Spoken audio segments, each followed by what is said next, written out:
Pemirsa, ratusan mahasiswa yang tergabung dalam Aliansi Aceh Bersatu Membela Palestina menggelar unjuk rasa di Bundaran Simpang 5, Kota Banda Aceh. Dalam aksinya, massa mendesak kekerasan yang menimpa anak-anak, perempuan, dan lansia agar segera dihentikan. Agresi militer yang terus dilakukan Israel terhadap penduduk Gaza, Palestina, hingga kini masih menjadi duka bagi umat Islam di seluruh dunia, termasuk di bumi serambi Mekah. Dengan membawa spanduk dan poster, ratusan mahasiswa yang tergabung dalam Aliansi Aceh Bersatu Membela Palestina melakukan long march dari Masjid Raya Baitur Rahman menuju Bundaran Simpang 5.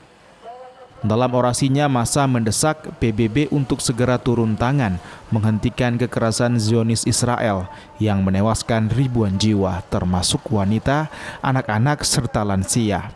Tindakan militer Israel di Palestina dinilai telah melanggar hak asasi manusia. Akan gelar aksi doa bersama, kemudian diiringi dengan kita aksi turun ke jalan galang dana, dan hari ini kita lanjutkan dengan aksi turun ke jalan dengan berbagai ormas, berbagai OKP, dan juga ada lembaga sosial yang ikut membersamai hari ini, dan juga ada santri-santriwati yang ikut membersamai untuk aksi kita turun ke jalan ini.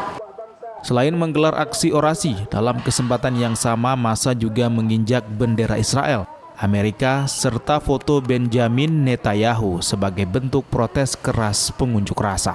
Dari Banda Aceh, Sukri Saripudin, iNews melaporkan.